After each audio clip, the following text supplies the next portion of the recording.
A'udzubillahi minasyaitonirrajim. Bismillahirrahmanirrahim. Assalamualaikum warahmatullahi wabarakatuh. Waalaikumsalam warahmatullahi wabarakatuh. Abang kakak ibu yang dirahmati Allah, alhamdulillah malam hari ini saya kedatangan abang saya dari Jambi. Kami berdua dari Jambi nih datang, beliau silaturahmi ke sini ke kota Pontianak, bukan cuma untuk jalan-jalan tapi juga untuk sama-sama belajar.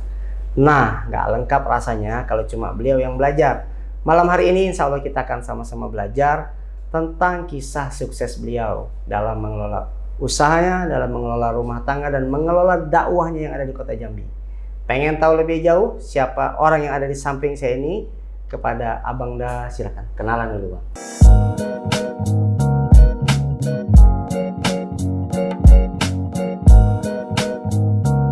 Assalamualaikum warahmatullahi wabarakatuh. Nama saya Zal Henry, kelahiran 10 November 1969 di Jambi. Alhamdulillah sejak di Jambi kuliah sama Dindo kita ini, Dindo Imam Mutakin. Sama-sama kami alumni Universitas Jambi Pertanian. Dan alhamdulillah dipertemukan Allah di sini dengan perantara pelatihan Masjid Bilioner di Kapal Munzalan. Tapi sebelumnya saya sampaikan karena Dindo Imam minta cerita tadi kan. Jadi saya cerita sedikit tentang kehidupan pribadi dan kehidupan dunia usaha yang kami jalani. Masya Allah, nih nanti dibagi nih. Beliau sekarang punya salah satu bisnis fashion. Betul ya? Betul. Bisnis fashion ada di kota Jambi, termasuk yang paling gede di kota Jambi. Ada juga bisnis di dunia pendidikan. Iya. Terus yang lain yang saya nggak tahu bisnis apa lagi dah? Bisnis dengan Allah. Bisnis dengan Allah, Masya Allah. Sekarang kita coba sharing ke kawan-kawan, tapi sebelum udah sharing, Assalamualaikum Ibu Adlaida Malik, nih dosen pembimbing kami di Universitas Jambi. Kami lagi reunian Ibu, sama bikin karya. Kita hadiahkan juga buat Ibu Adlaida Malik, Masya Allah. Nah, boleh di-sharing nggak bagaimana kisah awal mimpi seorang anak pertanian tadi sampai hari ini bisa punya bisnis fashion, sekolahan, dan lain-lain? Silakan dah.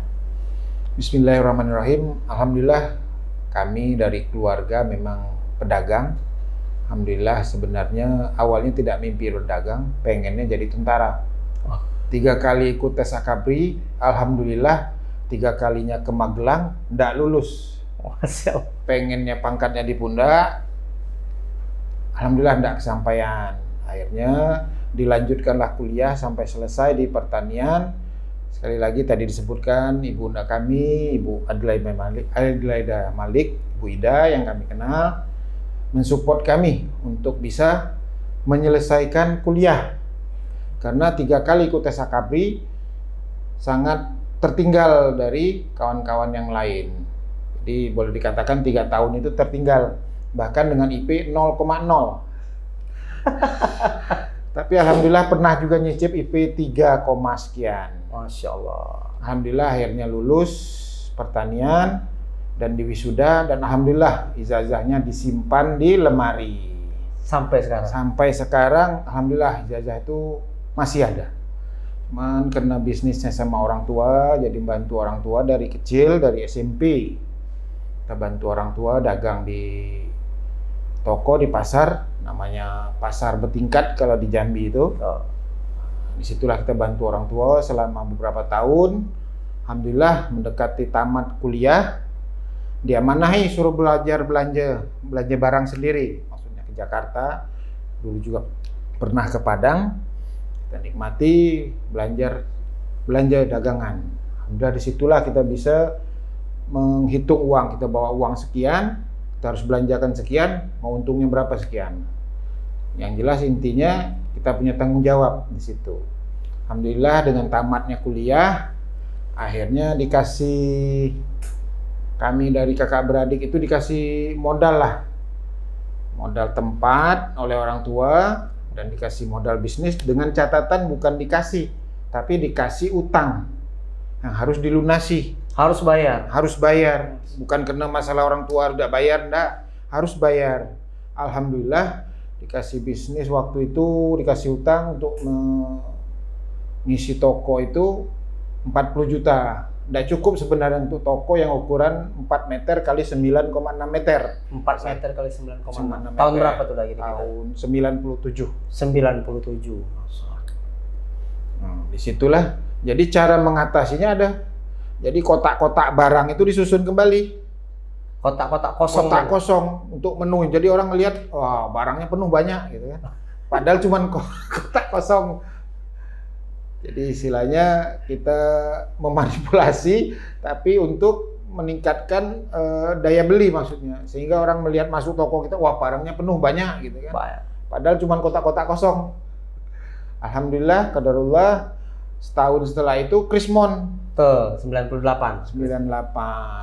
Krismon, alhamdulillah dengan bismillah, orang nambah kerugian, kami nambah toko satu, sewa. Oh. Bismillah.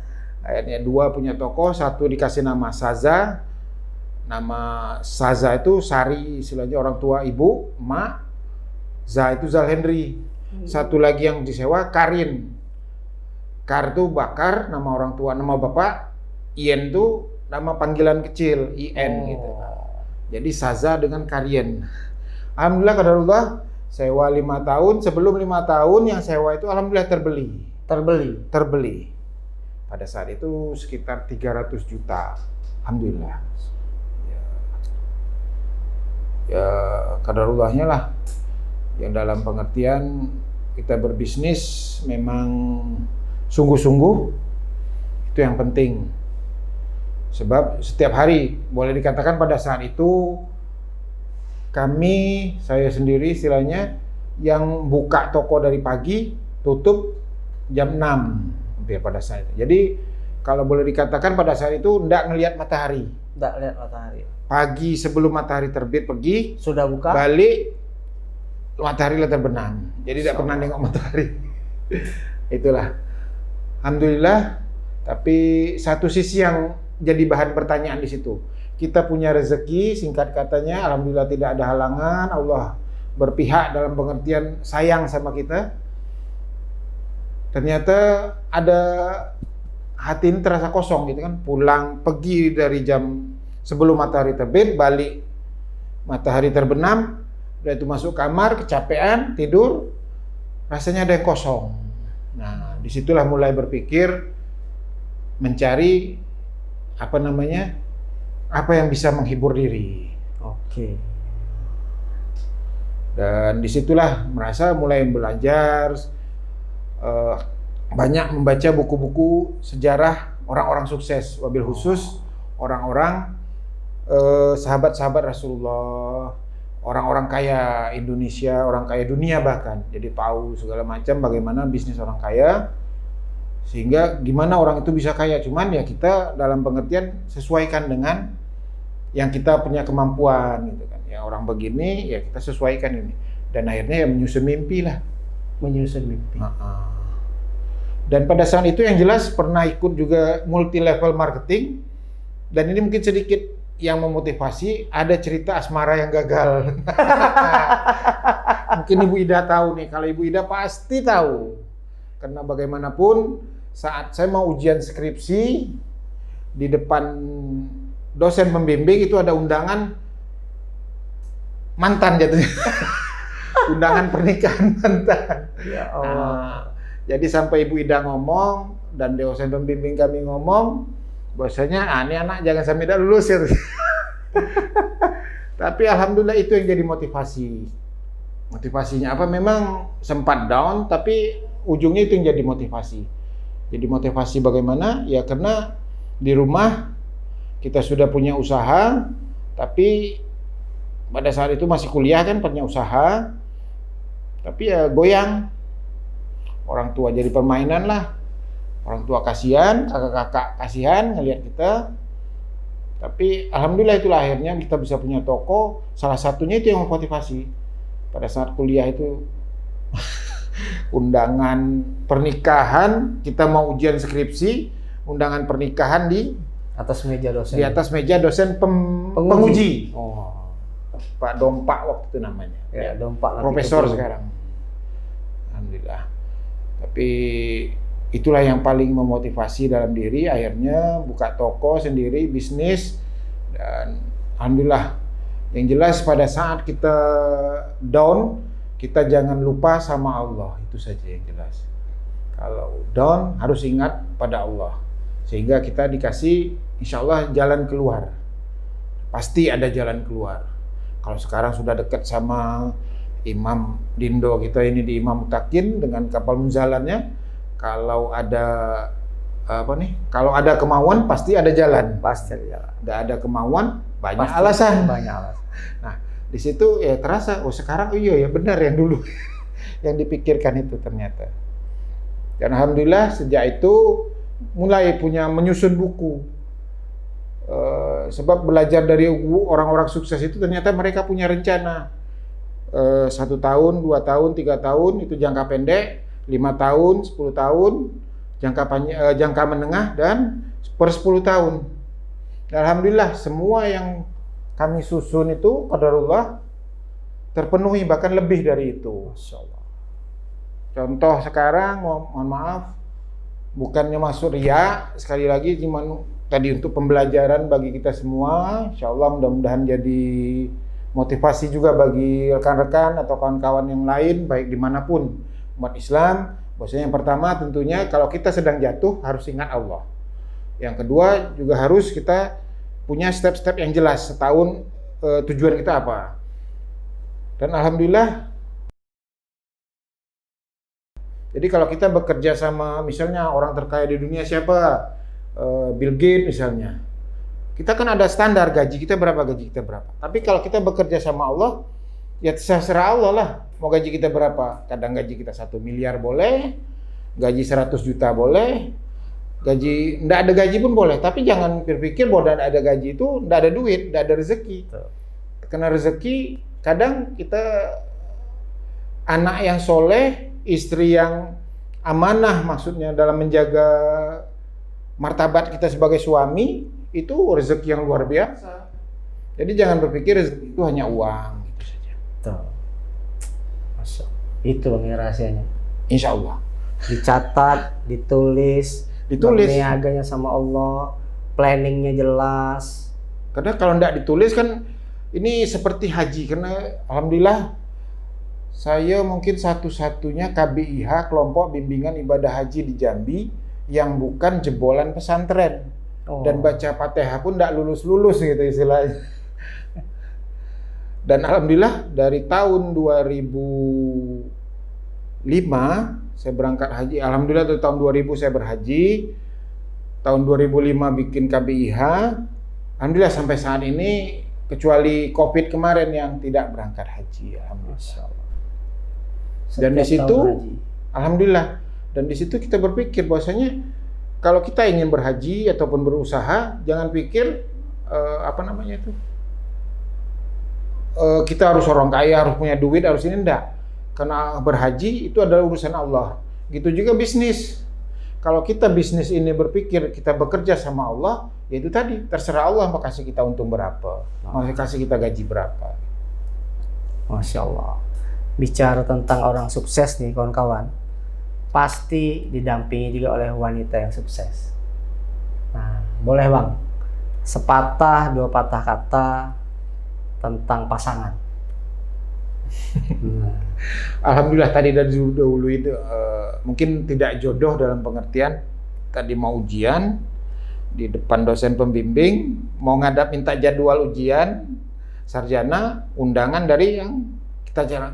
Pada saat itu kita merasa itulah yang terbaik pilihan kita. Betul. Ternyata Allah lebih tahu bahwa yang terbaik pilihan kita belum tentu terbaik di mata Allah.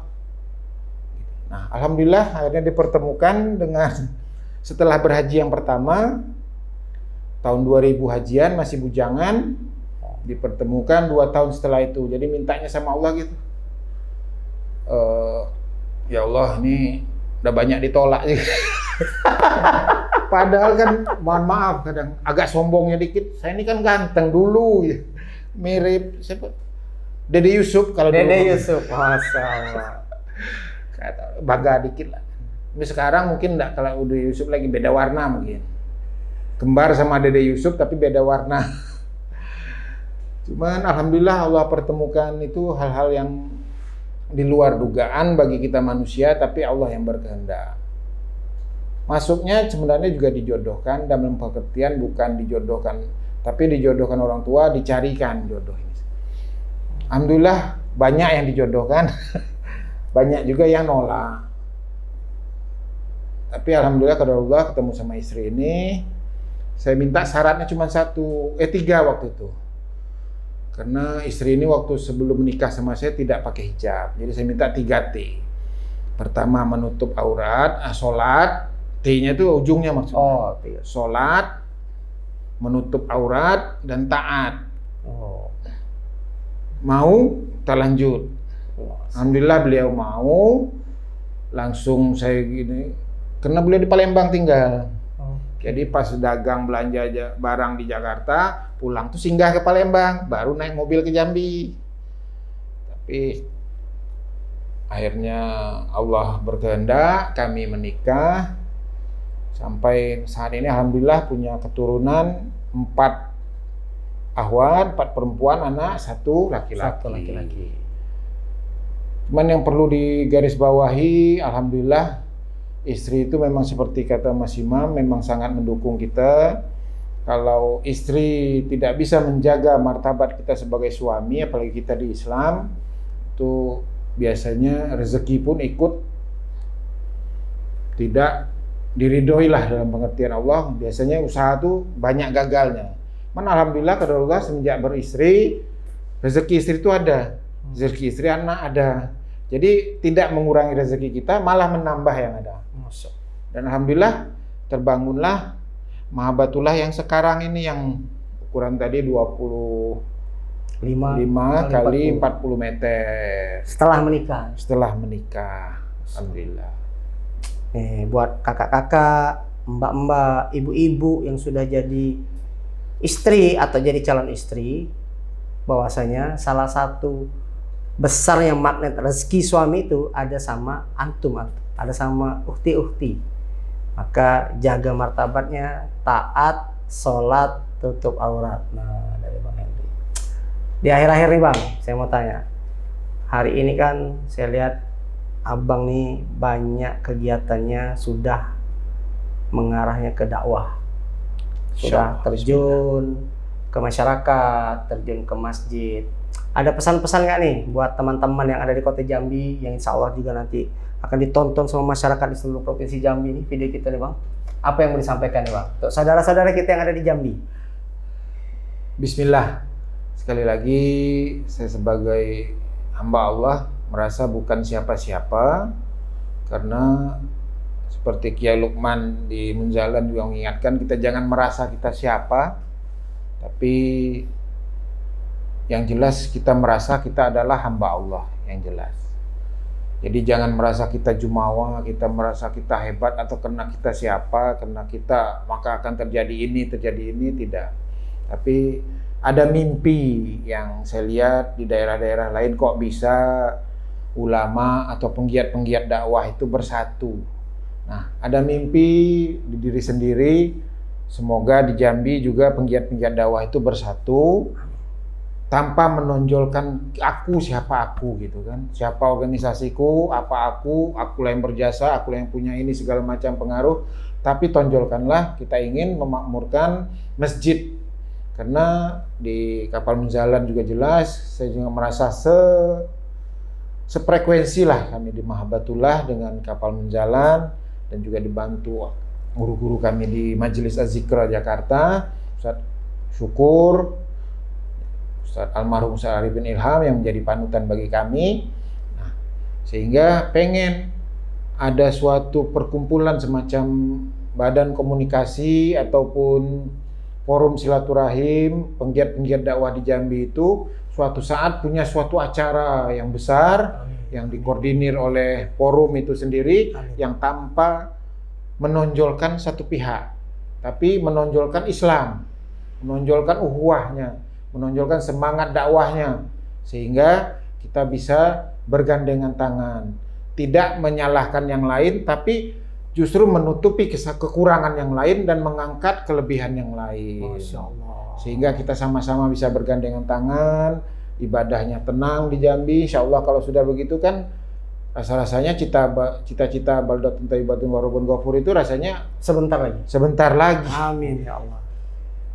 Mudah-mudahan diridhoi Allah Subhanahu wa taala, karena sekarang ini banyak sekali penggiat-penggiat dakwah di Jambi, dan kami yakin kawan-kawan itu semua punya niat yang sama. Cuman mungkin belum ditakdirkan oleh Allah Subhanahu wa taala, mungkin dengan momen ini insyaallah mohon maaf al-fakir, bukan merasa sekali lagi bukan merasa hebat, tapi butuh bimbingan bersama-sama kita menggerakkan dakwah di Jambi menjadi suatu kesatuan dengan langkah yang sama, walaupun mungkin berbeda arah, tapi tujuannya sama, insyaallah.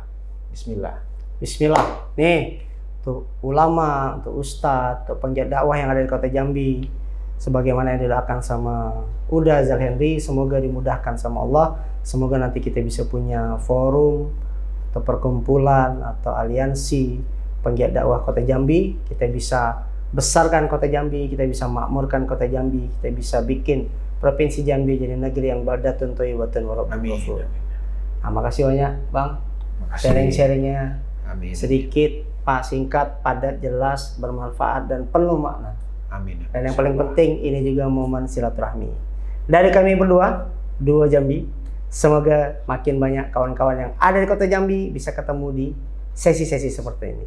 Yang baik-baik datang dari Allah, yang kurang baik kami mohon maaf. Barakallahu fikum, billahi taufiq wal hidayah. Wassalamualaikum warahmatullahi wabarakatuh. Assalamualaikum Abi.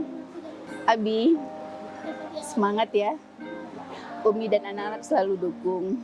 Apapun yang Abi kerjakan di dalam dakwah, kita selalu dukung Abi. Abi semangat buat dakwah Abi. Terus lanjutin Abi jadi orang baik dan selalu bermanfaat bagi masyarakat. Semangat terus, jangan terlalu kecapean. Pentingin juga kesehatan Abi. Semangat terus di dakwahnya. Makasih Abi. Kita semua ini sayang Abi. Jadi kalau misalnya Abi ada masalah, Abi bilangnya ke kita. Jadi kita semua biar bisa bantu Abi. Abi jangan suruh kecapean. Kalau Abi capek istirahat Abi. Semangat Abi. Setiap subuh sama Abi terus ke masjid dekat rumah yang Adin tuh. Terus yo, pengen pokoknya jalan-jalan lagi lah sama Abi. Semangat Bi. Assalamualaikum Abi. Fatih sayang Abi. Semangat. Semangat